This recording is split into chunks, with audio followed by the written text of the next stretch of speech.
Queridos irmãos, eu cumprimento a igreja com a graça e com a paz do Senhor Jesus e convido a todos a abrirmos a palavra do Senhor no Evangelho de Mateus para darmos prosseguimento às exposições neste Evangelho. Evangelho segundo escreveu Mateus, capítulo 8.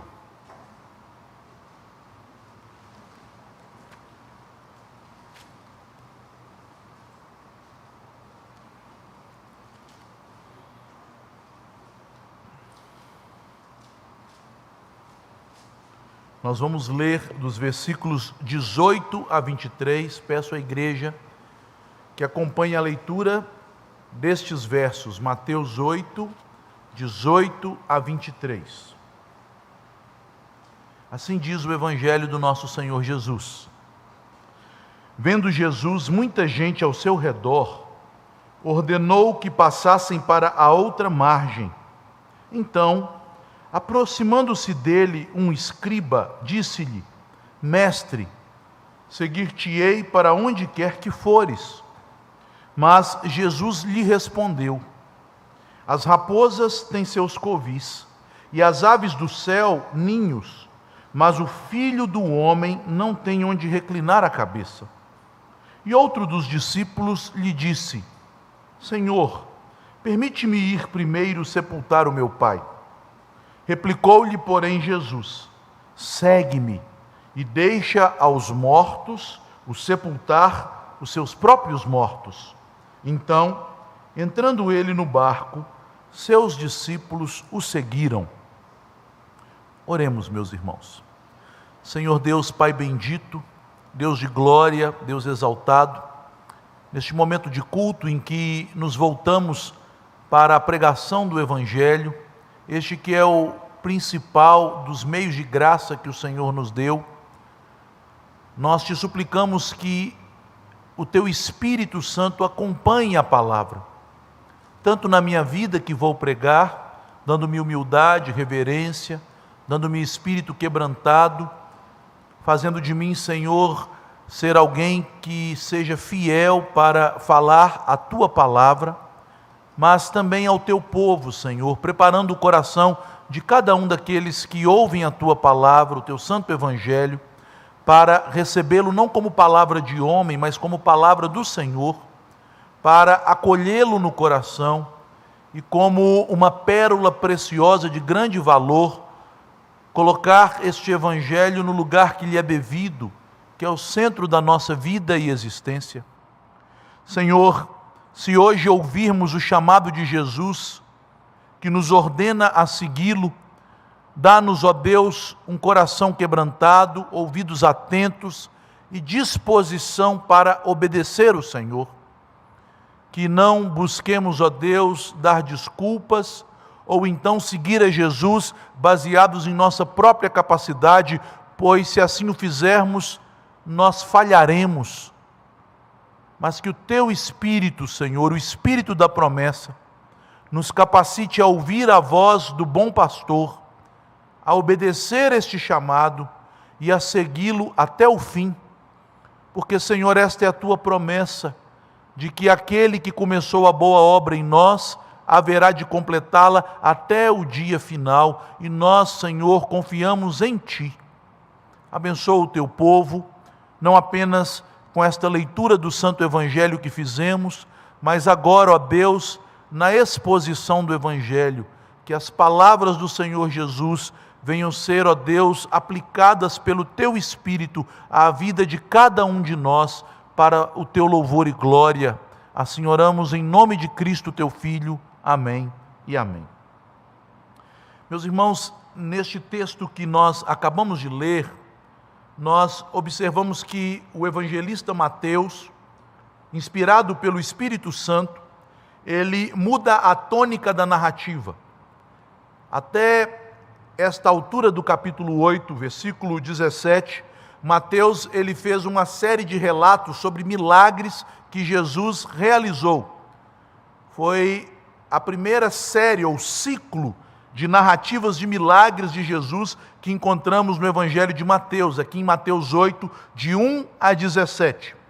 E agora o evangelista interrompe esta sequência de histórias que contam sobre os atos miraculosos e poderosos de Jesus para nos falar de outra realidade do evangelho.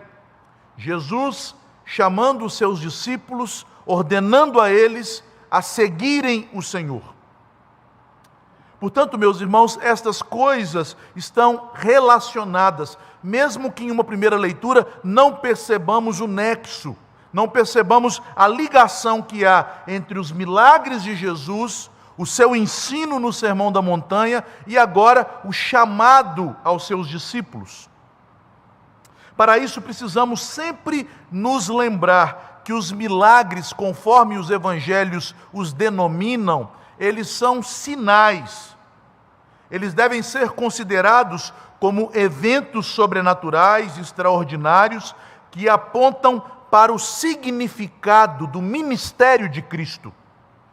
Cada um dos milagres realizados pelo Senhor e que pelo Espírito Santo foram registrados nos evangelhos, eles apontam para aspectos da pessoa e da obra de Jesus, verdades sobre o Redentor que nós devemos conhecer e crer. Assim, o evangelista Mateus, ele realizou 3 grandes narrativas de milagres. E estas narrativas foram inseridas pelo evangelista após o Sermão da Montanha, que, encerrando-se no capítulo 7, mostra uma multidão maravilhada. E aquela multidão maravilhada com o ensino de Jesus declara: este não ensina como os mestres da lei, ele ensina como quem tem poder, como quem tem autoridade. Esta autoridade de Jesus não se limita apenas ao seu ensino, à maneira como ele falava. A autoridade de Jesus agora é ilustrada de forma vívida, intensa, por meio das suas obras, dos seus atos poderosos. Ele demonstra a sua autoridade, ele demonstra a manifestação do seu claro poder divino ao realizar os sinais. Ele purifica o leproso impuro, ele chama o gentil servo do centurião e com a sua palavra de poder o cura à distância. Ele com um toque cura a febril sogra de Pedro e com a sua palavra ele liberta os enfermos oprimidos pelo diabo e pelos seus anjos. E agora, meus irmãos, nesta narrativa que vem na sequência que nós acabamos de ler, nós encontramos o porquê, o propósito, ou melhor, o para quê, o propósito, a finalidade das obras extraordinárias, do milagre, da autoridade de Jesus em purificar, em chamar, em libertar e restaurar os pecadores. Queridos irmãos, uma vez que Cristo, ele tem autoridade para transformar a vida do pecador, que se une a ele pela fé, essa autoridade também se manifesta dando a este pecador restaurado um novo propósito de vida. A vida deste pecador, uma vez que ele se encontra com Cristo, passa a tomar uma nova direção, uma perspectiva totalmente nova. Por isso devemos sempre nos lembrar que os milagres, conforme são relatados no Evangelho, nunca podem ser tomados como um fim em si mesmos. O que eu quero dizer com isto? Que Jesus não realiza estas demonstrações de poder na vida dos pecadores com o objetivo apenas de solucionar o problema deles, de trazer alívio da dor e do sofrimento, não. Em nossos dias, infelizmente, os pregadores do Evangelho, ou aqueles que deturpam o Evangelho, têm apresentado a Cristo e os seus milagres assim. Cristo quer resolver os seus problemas, Ele pode fazer milagres em sua vida, Ele pode restaurar e colocar as coisas no lugar. E aí os papéis são invertidos, porque fica parecendo que o homem é Senhor e que Cristo é um secretário do homem, é um funcionário das pessoas. O pecador, meus irmãos, que é purificado pelo toque de Jesus, que é chamado por Ele e por Ele é curado, passa a ter em Jesus um mestre e um Senhor. Todos aqueles que são alvo da ação bendita do Senhor e que se aproximam dele, movidos pela fé, devem agora segui-lo em obediência. É isto que Mateus quer que entendamos ao nos contar a história destes discípulos que Jesus ordena a eles que o sigam. Tudo aquilo que Jesus faz na vida das pessoas visa tirá-las de uma escravidão do seu próprio coração pecaminoso, do mundo e das trevas, para levá-las a um serviço a Deus, a Cristo, a glória do Redentor.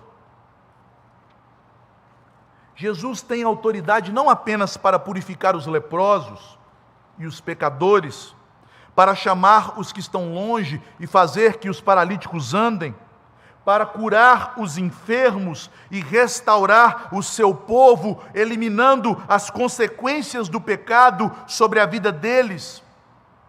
Jesus também tem autoridade para chamar os seus discípulos a segui-los.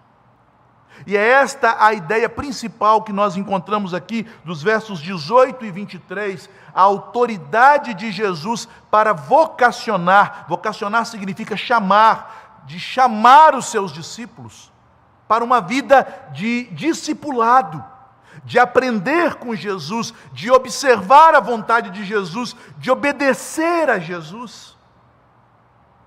Mas, meus irmãos, ao nos chamar para uma vida de discipulado, o Senhor quer que nós entendamos de forma muito clara, porque o Senhor Jesus, Ele é a verdade que se fez carne, Ele não engana ninguém, Ele não usa palavras doces, afáveis, palavras agradáveis para atrair as pessoas, e uma vez que elas foram atraídas, então Ele apresenta toda a verdade. Não, o Senhor não age assim. Ele é sincero, Ele é verdadeiro, Ele é honesto, e aqui Ele coloca claramente diante de nós, que ouvimos o chamado do Evangelho, qual é o custo do discipulado. Meus irmãos, a graça envolve custo. Nós não somos salvos pelas nossas obras, mas nós fomos salvos pela obra de Cristo. E a nossa salvação custou um preço altíssimo, que é a vida do santo Jesus, do santo Senhor, entregue na cruz do Calvário por nós. Ainda mais, a salvação não apenas custou um alto preço, mas ela tem um grande valor, e aqueles que recebem a salvação não recebem apenas o tesouro do perdão dos pecados, mas também recebem o tesouro do Espírito Santo, que nos santifica, que nos faz andar em novidade de vida, que nos transforma em novas criaturas com um coração novo, um coração que teme ao Senhor, um coração que obedece ao Senhor. Portanto, aqueles que foram alcançados pela graça que justifica, têm, por causa desta mesma graça, o poder santificador do Espírito operando neles. E eles então estarão prontos a não apenas a reconhecer o custo de uma vida de discípulos de Jesus, mas a andar neste caminho estreito pela graça que lhes foi dada. É o que Jesus está ensinando aqui. E em primeiro lugar, queridos irmãos, nos versículos que abrem e fecham esta sessão, os versos 18 e 23, o verso em que Jesus chama e o verso em que os discípulos obedecem, nós vemos demonstrado nestes dois versos a autoridade de Jesus para chamar os seus discípulos, para que estes o sigam para onde quer que Ele quiser. No momento em que Cristo age em nossa vida, nos restaurando, purificando, nos libertando do pecado, Ele se torna o nosso Senhor. Nós devemos entender isso. Porque, meus irmãos, ninguém pode receber a Cristo como seu Salvador sem antes, primeiramente, recebê-lo como seu Senhor. E estes versos nos mostram isto.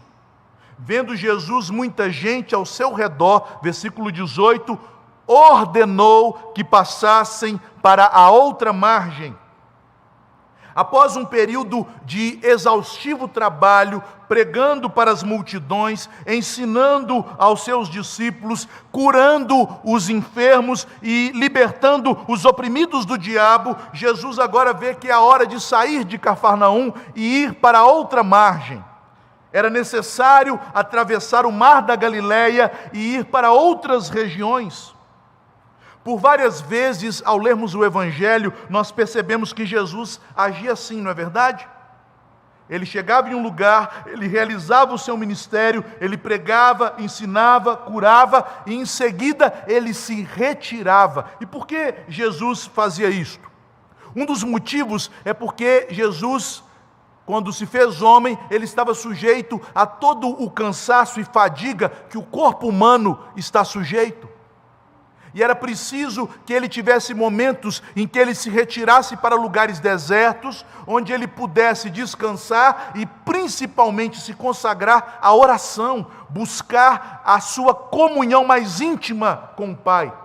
Percebam, meus irmãos, mesmo aquele que era um com o Pai, ele se dedicava à oração. O que dirá de nós? Mas o motivo aqui em questão, conforme nos informa Marcos, no capítulo 1, quando ele diz que após Jesus ter curado a multidão ali na casa de Pedro, Jesus ele vai a lugares desertos e ele se retira, porque a multidão começou a ir até Jesus, não mais para ouvir a pregação, não mais para ser ensinada sobre o evangelho da salvação. As multidões vinham até Jesus simplesmente para receberem curas.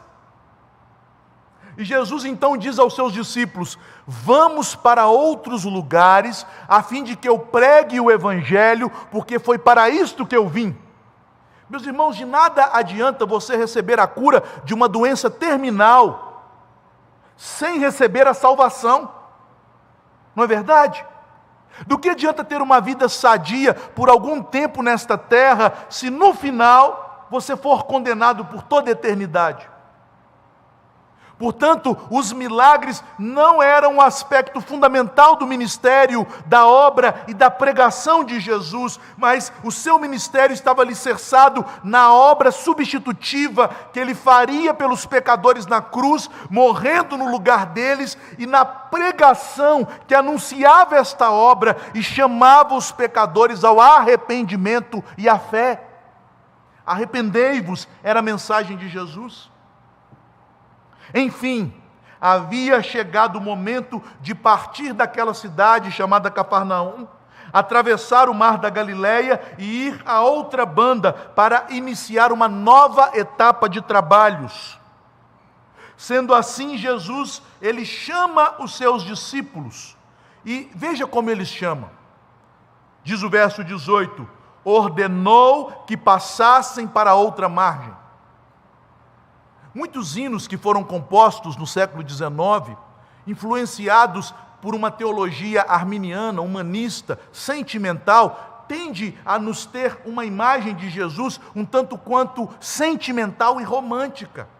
Há um hino que diz: manso e suave Jesus vai chamando, vem pecador. E nós imaginamos que o chamado de Jesus é quase uma súplica, como se ele estivesse dizendo: por favor, me siga, venha até mim, eu preciso de você, eu quero te salvar. E os pecadores então fazem todo o charminho e dizem: espera mais um pouquinho, deixa eu resolver as minhas coisas. Ou então fazem aquela oração ímpia que Agostinho, o chamado Santo Agostinho, fez antes da sua conversão, quando ele percebeu a verdade do Evangelho, mas ainda não havia recebido do Espírito Santo graça para se livrar da sua vida pecaminosa. Ele fez uma oração super ímpia, uma oração terrivelmente pecaminosa. Ele orava: Senhor, dá-me a castidade, dá-me a piedade, mas não ainda. Que oração é essa, né? Eu quero seguir, mas agora não, deixa eu continuar na minha vida. Mas percebam que Jesus dá uma ordem, e o verbo usado na língua original indica que é uma ordem imperiosa e que demandava uma ação imediata. Jesus, meus irmãos, não está aqui convidando gentilmente os seus discípulos para que estes o sigam, não. Ele também não está dando explicações, falando para os discípulos que se eles seguirem, ele vai garantir a segurança deles, que ele vai dar isto ou aquilo, que eles não vão passar por sofrimentos ou dores. Vejam, meus irmãos, que ao dar a ordem, o Senhor demonstra exatamente quem Ele é. Ele é o soberano Senhor, Ele exerce autoridade, dando uma ordem para que os seus discípulos o sigam.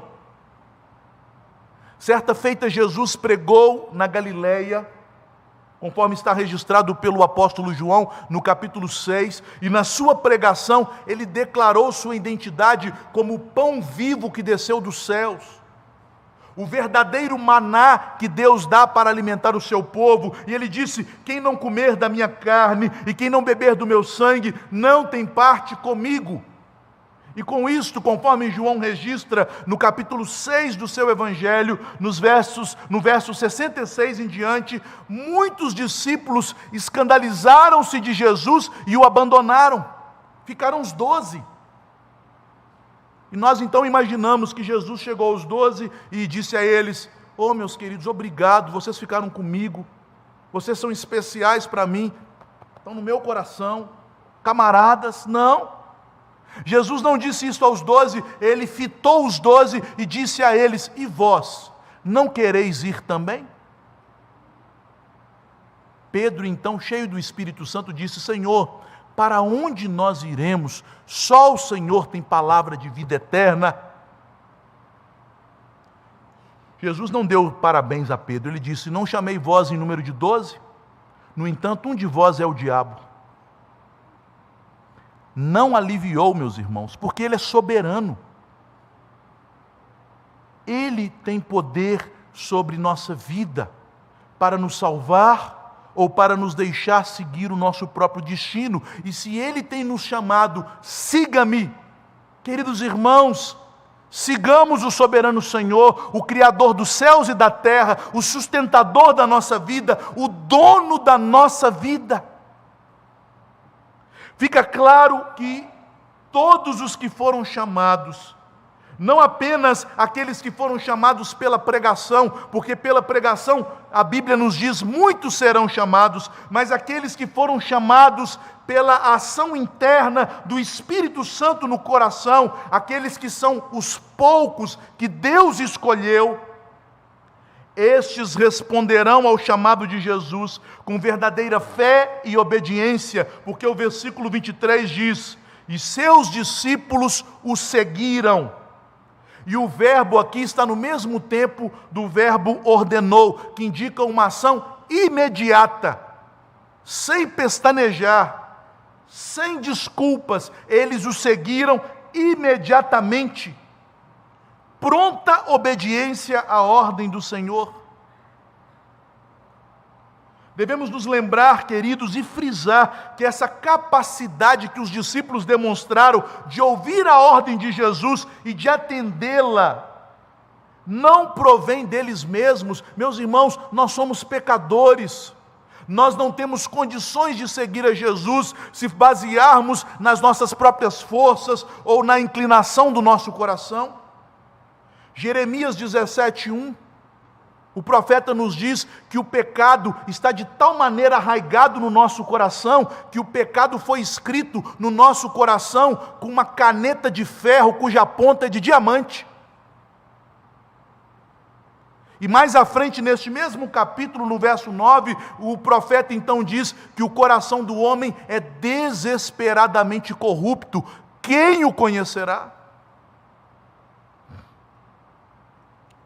É o Espírito Santo de Deus que abre nossos ouvidos para ouvirmos o chamado de Jesus, que quebranta o nosso coração, para que nós tenhamos inclinações santas e atendamos à voz do Senhor, confiando nele, mesmo sem saber, como os discípulos não sabiam o que os esperava adiante, e o que esperava os discípulos adiante era uma tempestade e uma legião de demônios. Era isto que eles haveriam de enfrentar a seguir, quando decidiram de maneira resoluta a obedecer o chamado de Jesus. Mas percebam que neste intervalo, entre os versos 18 e 23, intervalo que se dá entre a ordem do Senhor e a pronta obediência dos discípulos, nós somos ensinados a respeito do custo que envolve seguir a Jesus. Mateus nos diz que outros 2 homens também, que estavam ali entre a multidão, ouviram Jesus ordenar aos seus discípulos a segui-lo. Lucas nos fala de um terceiro, além de Mateus. Provavelmente havia até mais pessoas que dali da multidão queriam seguir a Jesus. Mas os evangelhos nos contam em Mateus de 2, em Lucas de 3. Estes casos são colocados e aqui explanados pelos evangelistas, para que nós possamos ver se o nosso coração de alguma maneira se assemelha ao coração dos discípulos que receberam o poder do Espírito Santo para obedecerem o chamado de Jesus, ou se ainda há dúvidas, incredulidade, desculpas em nosso coração que nos impedem de ouvir o chamado de Cristo e de obedecer. E chegamos então ao segundo ponto, versos 19 e 20. Quando temos aqui um primeiro caso de um homem que se aproxima de Jesus, desejoso de cumprir a ordem e de seguir a Jesus para onde ele estava indo.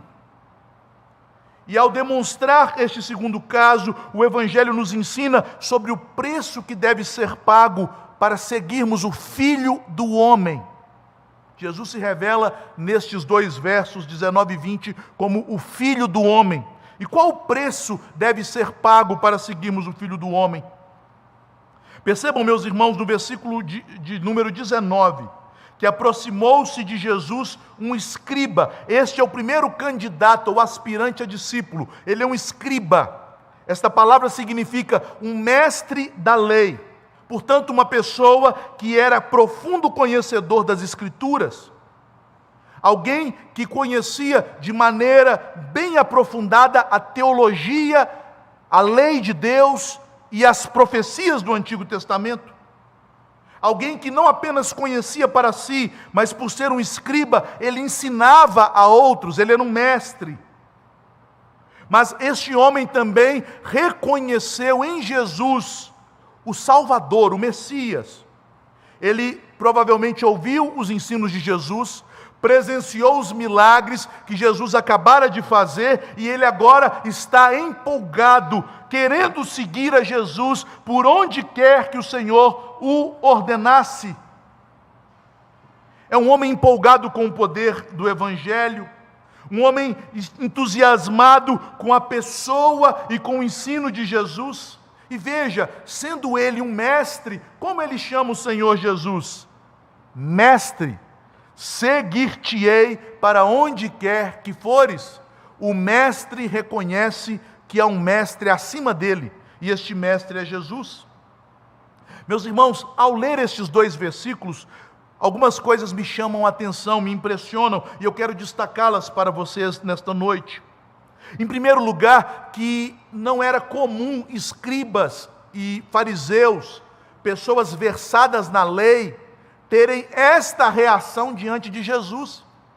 Geralmente nos evangelhos, os escribas e fariseus, eles são adversários do Senhor, são inimigos de Jesus, são perseguidores do evangelho. Isto é algo surpreendente, um escriba que quer seguir a Jesus. Outro ponto que me chama a atenção aqui no texto é ver o grande entusiasmo da declaração. Ele diz: seguir-te-ei para onde quer que fores. Jesus não falou para ele seguir para todos os lugares, ele apenas ordenou: vamos a outra margem. E ele fala: Senhor, eu vou para outra margem, eu vou para o outro lado, eu vou para o deserto, onde o Senhor quiser ir, eu vou. O Senhor vai para o Gólgota, eu vou. Não foi essa a disposição de Pedro também? Quando Jesus disse que iria ser entregue para morrer, Pedro falou: Senhor, estou pronto a morrer contigo. Parece que esta era a disposição do escriba: eu irei com o Senhor por onde quer que fores. Estas palavras do escriba ecoam um texto lá do Antigo Testamento.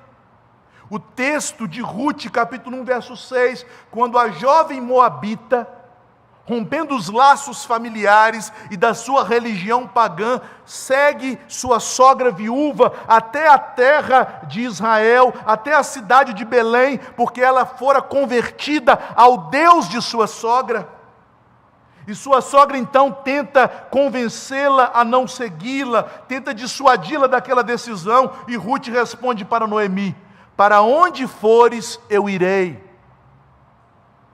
Esta frase de Rute, repetida nos lábios do escriba, indicam, meus irmãos, um compromisso total, um compromisso de vida.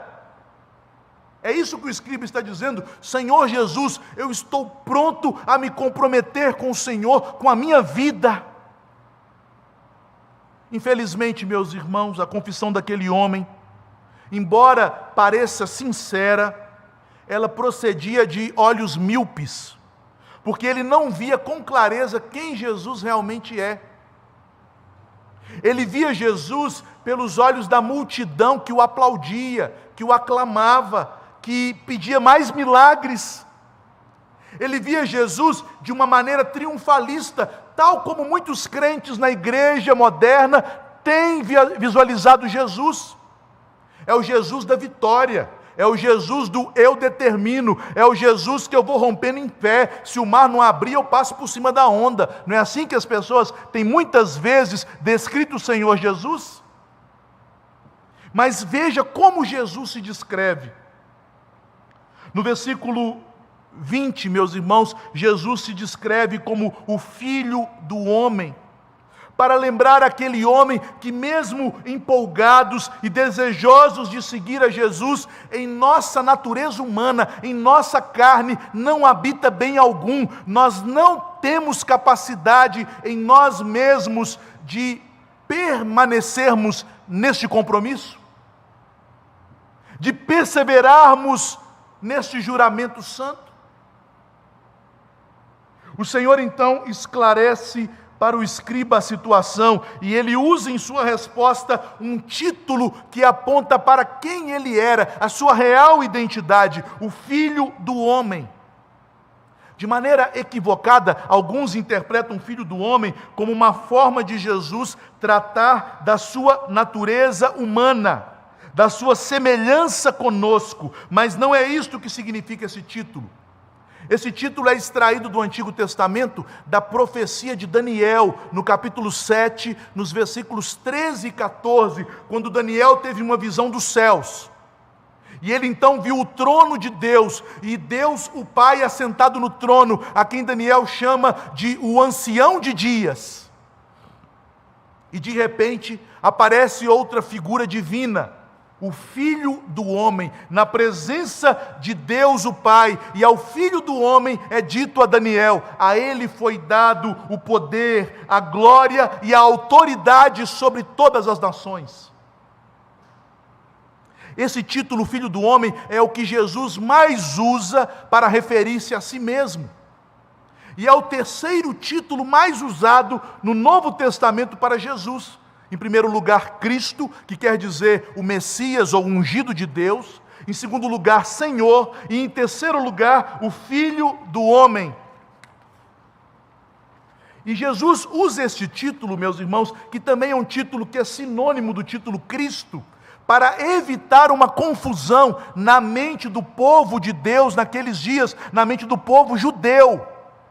Porque os judeus, quando eles ouviam o título Cristo, eles esperavam um Cristo político, um libertador militar.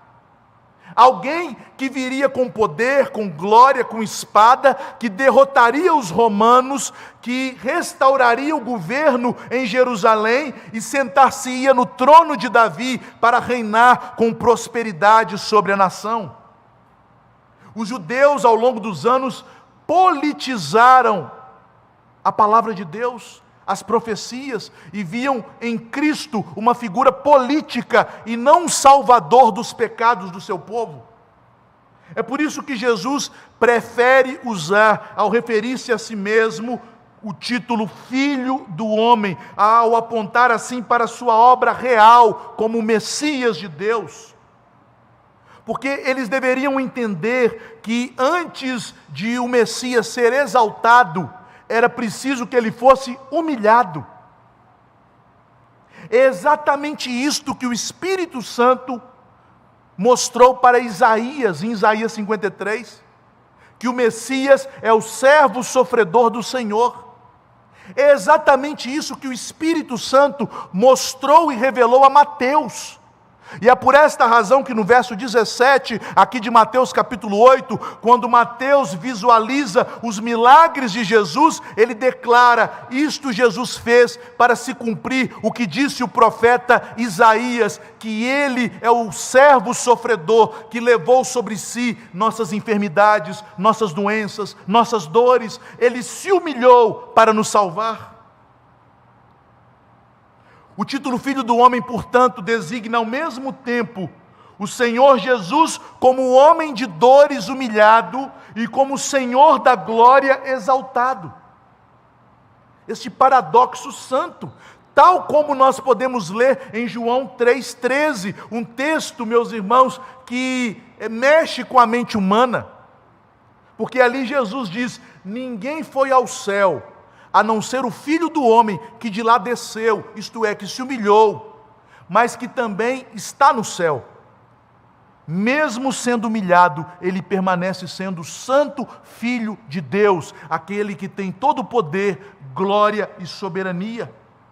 Como Filho do Homem, Jesus veio para ser o servo sofredor que restaura o seu povo. E agora ele identifica esta verdade ao escriba, que embora fosse um conhecedor da lei e dos profetas, tinha uma interpretação bíblica que distorcia a verdadeira identidade de Jesus. O Messias é um libertador. O Messias, ele vai me dar só vitória.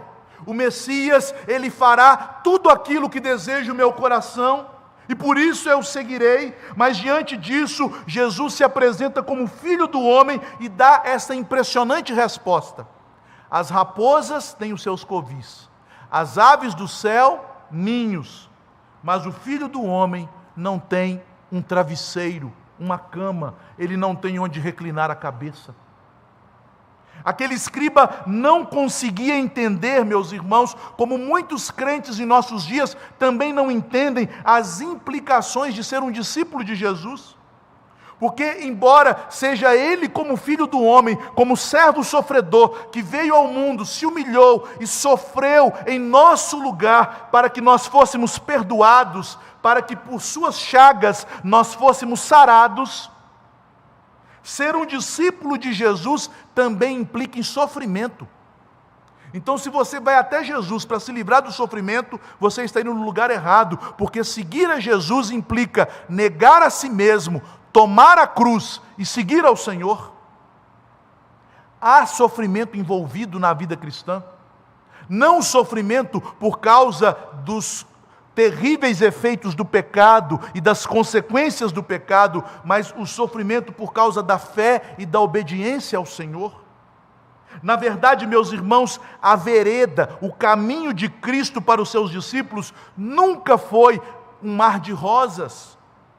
Isso deve ficar bem claro para aquele escriba e para todos nós, porque seguir a Jesus envolve renúncia, sacrifício, trabalho, sofrimento. Não foi assim que ele apresentou o caminho do Evangelho como uma porta estreita, como um caminho apertado que conduz à vida eterna? E é esta verdade que ele está apresentando ao escriba. Porque o próprio Jesus, sendo Deus glorioso, o Deus encarnado, ele não tinha onde reclinar a sua cabeça em sua missão de humilhação. Ele que possui todas as riquezas do céu e da terra, porque tudo ele criou e tudo pertence a ele, ele deixou tudo isto para trás. Ele abriu mão da sua glória para realizar nossa redenção. Meus irmãos, vejam toda a vida de Jesus. Ele nasceu em uma manjedoura, porque a hospedaria não abriu as portas para ele, conforme está em Lucas 2,7. Ele foi rejeitado na Judéia, conforme está em João 5,18. Ele foi expulso de Nazaré, a cidade de criação, e também da Galileia, Lucas 4,29, João 6,66. Os habitantes de Gadara, no extremo da Palestina, rogaram para que Jesus deixasse o seu país, Mateus 8,34. Em Samaria, ele também não foi acolhido, Lucas 9,53. O seu povo o rejeitou diante de Pilatos, Mateus 27,23. E quando ele estava na cruz, sofrendo as consequências pelos nossos pecados, até os céus o abandonaram, Mateus 27,46. Portanto, meus irmãos, deveria ficar claro para o escriba que caso ele se tornasse um seguidor de Jesus, ele deveria estar pronto para sofrer. Ele deveria estar preparado para a humilhação, pois seguir a Jesus tem um preço que só pode ser pago por aqueles que recebem a graça do Espírito Santo, porque aqueles a quem Deus chama, não somente pelo chamado da pregação, mas também pelo chamado interno do Espírito, a estes Deus capacita. Em terceiro lugar, nos versículos 21 e 22, um outro homem se apresenta como aspirante a seguidor de Jesus. E, neste caso, o Evangelho nos ensina que há uma urgência e prioridade do discipulado sobre todas as demais obrigações de nossa vida. Nada é mais importante do que seguir a Jesus. Vejam que esse outro homem, como está no verso 25, 21, e outro dos discípulos, ele também ouvia a ordem que Jesus deu aos seus discípulos no verso 18, quando o Senhor, do meio da multidão, chama os seus discípulos para o seguirem à outra margem do mar da Galileia. Mas este homem, ele não vem com o mesmo espírito decidido do escriba, ele vem com desculpas. E eu sei o que Jesus está enfrentando aqui, porque como pastor, várias oportunidades eu tenho de confrontar pessoas em seus pecados, de perceber crentes que têm vivido uma vida indolente e chamá-los ao arrependimento, chamá-los ao conserto, e eles sempre vêm com desculpas. Não agora, pastor, preciso de mais um tempo, eu tenho que resolver algumas coisas, depois eu me decido. Mas, meus irmãos, o chamado de Jesus é urgente, é para ontem. Ao ponto que a palavra de Deus no Antigo Testamento nos diz, e isto é repetido no livro de Hebreus: se hoje ouvirdes a voz do Senhor, não endureçais o vosso coração. É hoje. Mas aquele homem, ele já era um discípulo, portanto alguém já identificado com Jesus, alguém que já havia professado sua fé em Jesus, crido que ele era o Messias. E de alguma maneira relacionava-se com Jesus, não apenas como um seguidor que distantemente ouvia seus ensinos, se admirava dos seus milagres, mas como alguém que já tinha um compromisso com ele. O verso 21 nos diz, ele era um discípulo. E ele faz um pedido a Jesus que, na nossa ótica humana, parece razoável. Ele pede a autorização do Senhor para que ele cumpra as suas últimas obrigações filiais, obrigações urgentes, antes de atender a ordem de Jesus. E a declaração do Senhor no verso 22, em resposta a esse discípulo, é tão radical, é tão contundente como uma espada, que alguns comentaristas, para tentarem aliviar o que Jesus está dizendo, eles chegam a explicar o texto assim. Eles dizem: aquele homem tinha o seu pai idoso, e ele está pedindo a Jesus: Senhor, permita que eu cuide do meu pai, até que este morra, e eu possa então sepultá-lo, e depois que eu cumprir estas obrigações de cuidado do meu pai, então eu te seguirei. Mas conforme nós observamos no texto original, no texto grego, a maneira como o texto é escrito, os tempos verbais não indicam uma morte futura, mas algo já realizado, já presente. Um grande erudito do Novo Testamento, o Dr. Carson, ele em seu comentário de Mateus, diz que é muito provável que o pai daquele homem já estava morto. Ele diz: meu pai morreu, Senhor, e eu tenho agora todos os compromissos de filho para providenciar o sepultamento do meu pai. Portanto, me livre neste momento deste compromisso de seguir ao Senhor, e tão logo eu resolva esta situação, eu te seguirei. Não é um pedido sobre uma hipótese futura de uma morte do seu pai, de algo não definido, e sim um pedido para realizar um funeral no tempo presente de um pai já falecido. Na cultura judaica da época, quando o chefe da família, o pai de alguém morria, era responsabilidade imperiosa de que o filho mais velho assegurasse um sepultamento digno e apropriado. Além disso, segundo as tradições dos rabinos, as tradições judaicas, aquele que tinha a obrigação, o filho mais velho, que tinha a obrigação de cumprir com esta responsabilidade, estava desobrigado de todas as demais obrigações, quer fossem civis, militares e até mesmo religiosas. Ele poderia abandonar o cumprimento da obediência da lei de Deus, que exigia que o homem judeu subisse a Jerusalém em 3 festas, se coincidisse com o sepultamento do seu pai, segundo a tradição rabínica.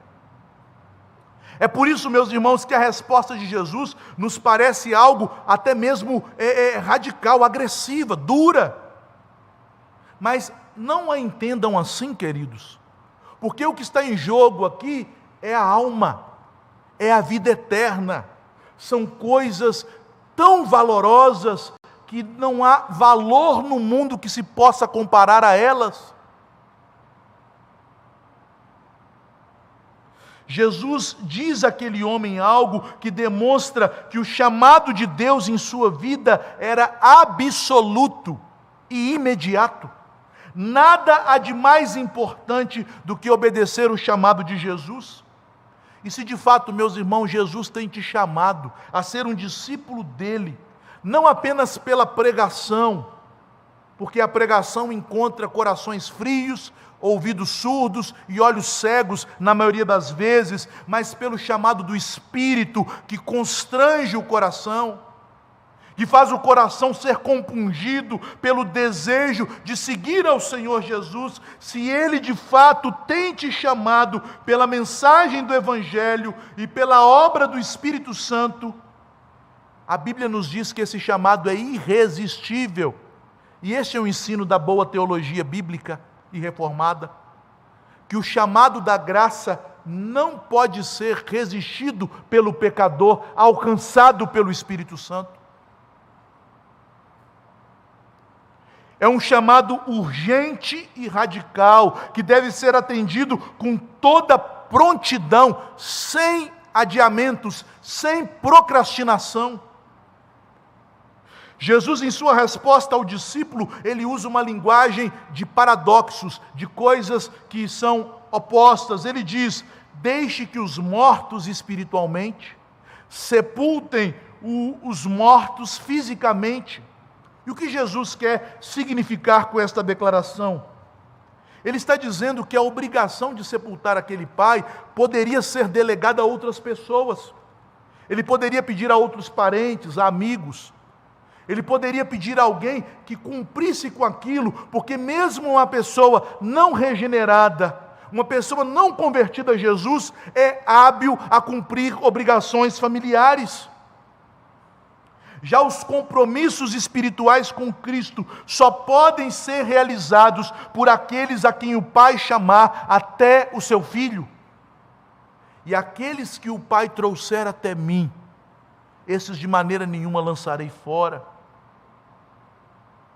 Meus irmãos, isso não significa que os crentes verdadeiros devam romper os laços de família, devam ser displicentes ou irresponsáveis com compromissos e obrigações deste mundo. Não é isso que Jesus está ensinando aqui. O que ele está fazendo é uma comparação de prioridades. O que trata aqui o texto é simplesmente do caso de que o evangelho do reino e as demandas do evangelho serão sempre mais urgentes e mais importantes do que todas as obrigações da vida do homem. Porque as demais obrigações da vida comum podem ser cumpridas até por pessoas não crentes, até por mortos espiritualmente. Mas os discípulos de Cristo, por seu turno, eles devem simplesmente ouvir o chamado de Jesus, segui-lo, obedecê-lo.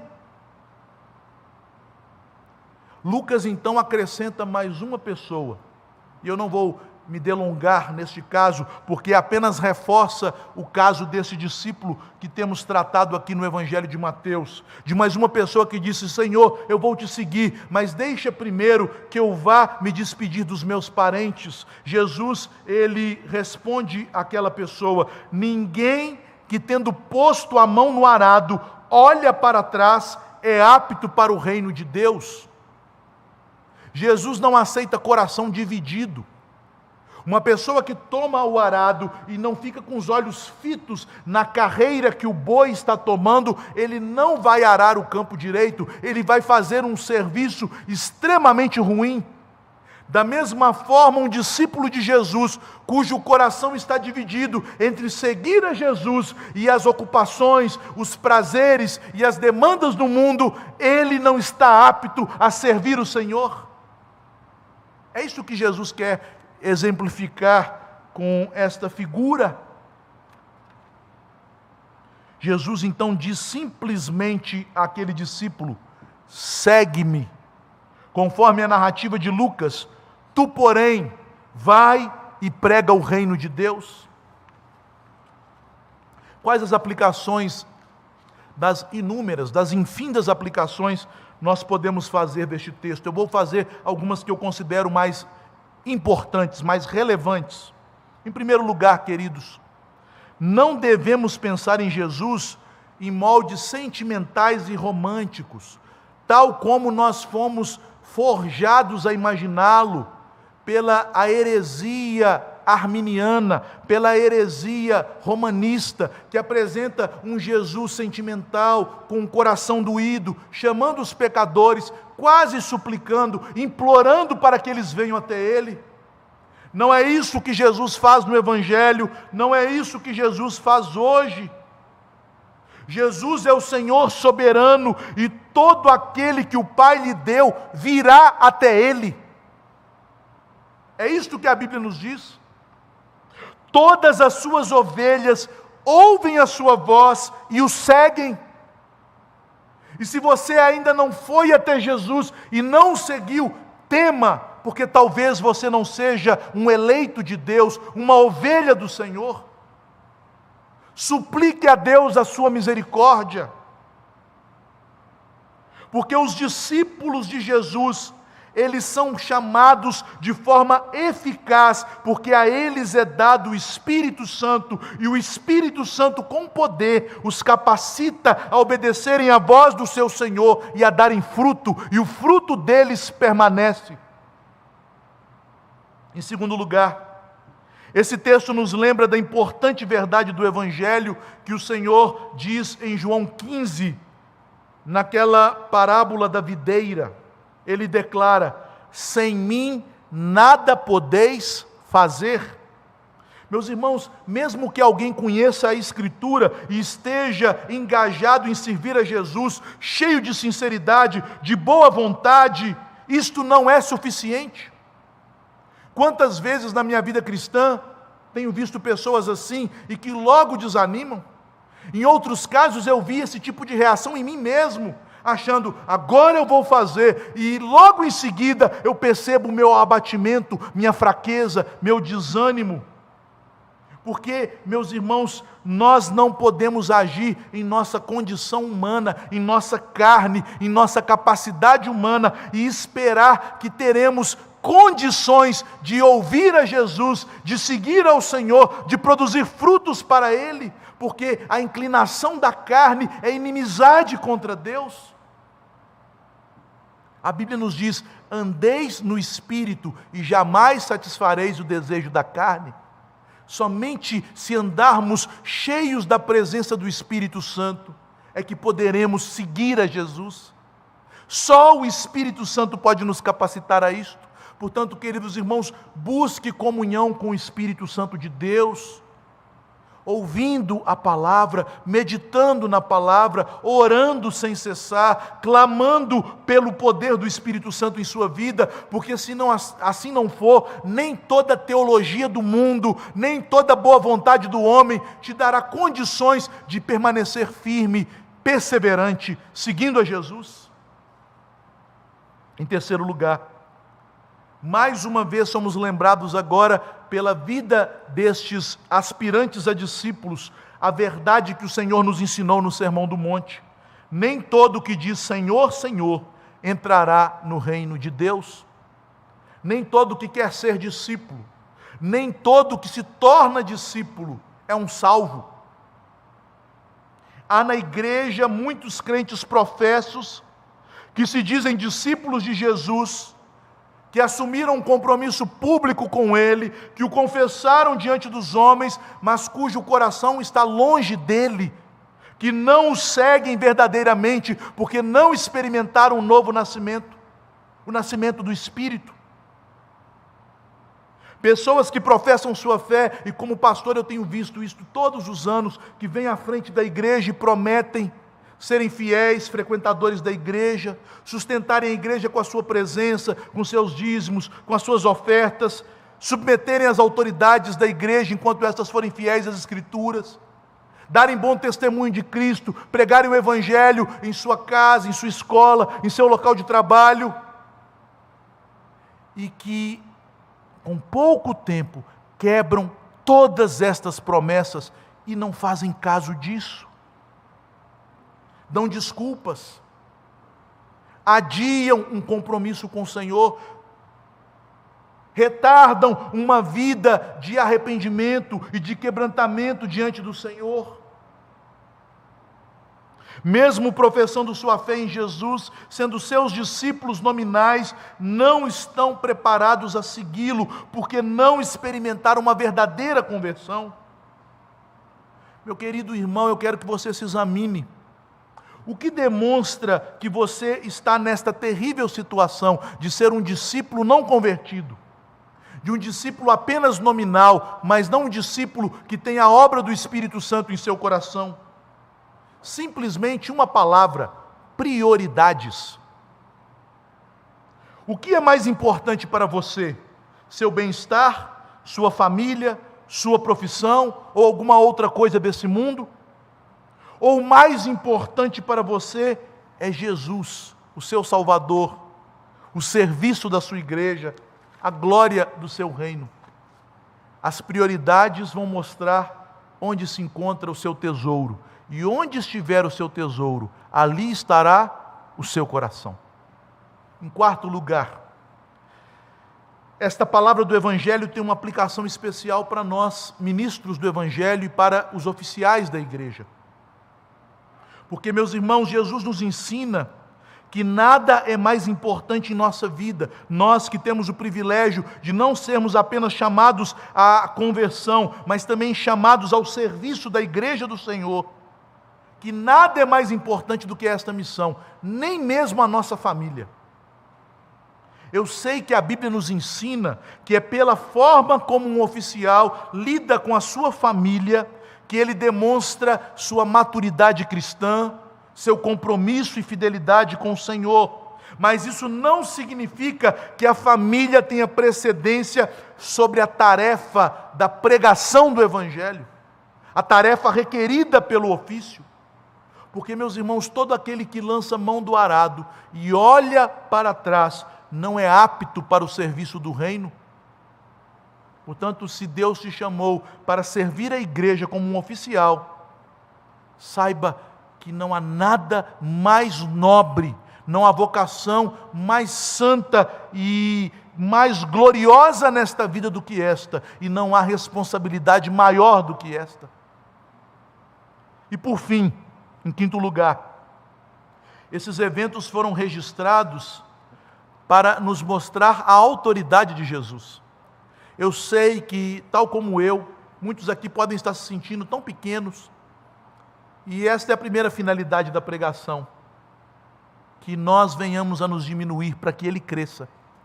E agora que estamos no lugar certo, no nosso lugar, pequeninos, vermezinhos de Jacó, nós podemos contemplar a altura, a glória, o poder e a majestade de Jesus. Porque aquele que tem autoridade para nos chamar a segui-lo, para ordenar que nós deixemos tudo e vivamos para Ele, Ele também tem poder para purificar o pecador. Foi Ele que curou o leproso. Ele também tem poder para dar pernas ao paralítico, para que ele ande, enviando sua palavra e buscando os que estão longe. Ele também tem poder para restaurar o seu povo das obras do diabo e das consequências do pecado. Lembrem-se, meus irmãos, o Evangelho está nos falando de Jesus, do seu poder e da sua autoridade. E todo esse poder foi revelado em sua humilhação como um filho do homem com um propósito supremo. Não é para que nós tenhamos uma vida melhor, uma vida mais agradável, mas Jesus exerce o seu poder para nos chamar à sua presença, para nos chamar ao seu serviço, abandonando a escravidão dos ídolos, abandonando a servidão do nosso coração egoísta, dos nossos próprios interesses, a fim de servirmos a Ele, que nos amou, que nos salvou, que nos comprou, que nos tem dado o seu Espírito Santo. Devemos buscar em primeiro lugar o reino de Deus e a sua justiça. Servir a Jesus é isto, e todas as demais coisas nos serão acrescentadas. Que Deus nos abençoe e que todos nós, pelo poder do Espírito Santo, ouçamos a voz de Jesus nos ordenando: venha, segue-me, e pelo poder do Espírito todos nós prontamente sigamos a Jesus, porque somente Ele tem palavra de vida eterna. Não há outro lugar para irmos, não há outra fonte de vida a não ser Jesus.